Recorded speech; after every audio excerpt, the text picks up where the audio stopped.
Hello and thank you for joining me. In today's video, we're going to go through the process of using Google Classroom to navigate into Clever, which is an online portal that all of Aspire uses to host what's known as an SSO or single sign-on for students to be able to tap into an application and immediately have their credentials identified or recognized rather, and allows them to log in easily into programs like iReady, which Aspire uses site-wide, and which I will be using for assessments moving on in the future, and I'll discuss more. But otherwise, again, it's a really important portal to familiarize yourself with, and your child should also be familiar with it, as it is going to house a multitude of applications, both new and old, which we are going to be responsible with knowing how to use. So let's go ahead and take a look. In just a moment, I'm going to go ahead and expand this view, and we're going to go ahead and perform a walkthrough so that you are able to access Clever directly from Google Classroom. And then once there, I would also like to show you how to access FlipGrid and News ELA, two essential applications which you must have your students be able to access. And many of you already have created your logins and joined my classroom.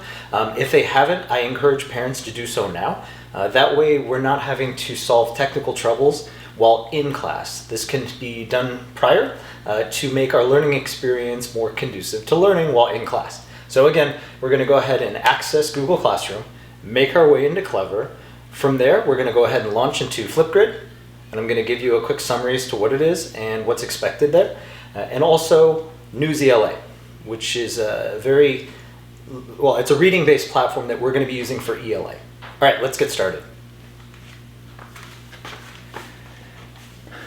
Okay, so you are currently looking at my classroom, the stream page, the landing page. Taking a look at the top, what I want you to do is, taking a look at the top, what I want you to do is go ahead and select where it says classwork. Now off to the left is a column of what are known as topics, and I've created these topics just to keep things streamlined and organized. So for instance, let's say it's Thursday, which it is today, and you're thinking, oh my gosh, let's double check to make sure my child has completed his assignments. You would simply select Thursday, make your way there, and any assignments that were used for that day will have been posted within that topic. However, for now, we're going to go ahead and just take a look at what's known as the online resource topic. So please select this. Okay. Once you are here, please disregard the News ELA at the top for now. What I'd like you to do is please concentrate on where it says Clever Login. Go ahead and select that. Once you're there, you're going to be met with a page that looks similar to this. You would think, rather, it seems logical that you would log in with Clever, which many parents do, and they're, as one would expect. However, you are not going to sign in or log in with Clever. Instead, you're going to be logging in with Google. The aspirestudent.org domain is actually a G Suite domain, which means it is a Google property. As such, whenever the login becomes available, I suggest you always select Login with Google, as your child's credentials are recognized as a Google account, and they will carry forward. So go ahead and select Login with Google. And once there, in some cases, you'll be met with several profiles of different accounts that may have had access to the computer, or perhaps it's just one account. Either way, it's going to ask for verification. Please find your child's account, which should be their first last name at aspirestudent.org, and select it. In this case, I'm going to select my own. Give it a moment. Okay, your child's page will look different than mine, as I am the administrator. So please disregard all the additions that you may not see in front of you. Okay, what we really want to focus on is S. Mata's page, right? Or Mr. Mata's page, or apps added by Stephen Mata. Either way, it does seem to appear differently on each child's computer, so some variation of that. Okay, while you're there, you're going to notice several applications. We're only going to focus on FlipGrid and News ELA. For now, please select FlipGrid. This will immediately take you to the classroom that I have created, and you'll know this because at the top it'll identify it as Mr. Mata, 2nd grade, 2020 to 2021.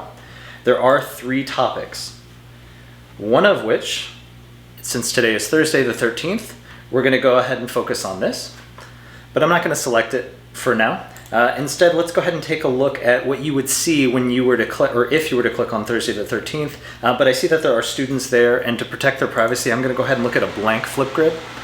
So, okay, you'll be met with something like this, right? Any topic that I post will be housed in the classroom that you're currently logged into. And whenever you open what's known as a topic, there will be directions to go with it to discuss what is expected from your child to do.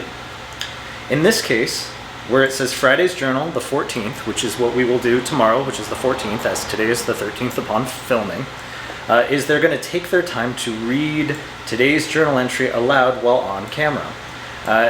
These are also going to be seen and heard by their classmates, as this is a program wherein whatever videos they've uploaded are shared only with members of our classroom who are registered to this space, or this FlipGrid specifically. So these will not be shared beyond our classroom, our digital classroom. Your child's privacy will be protected, apart from the fact that their peers will be able to see, hear, and respond to their videos, much in the same way that your child will be able to do to their own. So there you go. Anywho, they're going to go ahead and record their response by clicking on that large button which says record a response. They're going to film themselves and upload it, and it's pretty self-explanatory. It appears as though Newsy LA is having some hiccups on their end. Apparently it's a maintenance concern.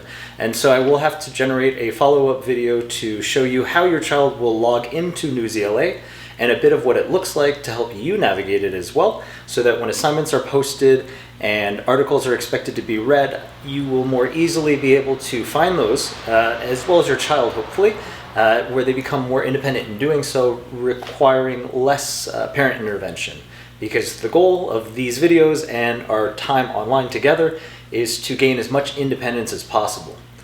Granted, this is the beginning and we are still working through the kinks. I do appreciate your patience as we make those strides towards independence.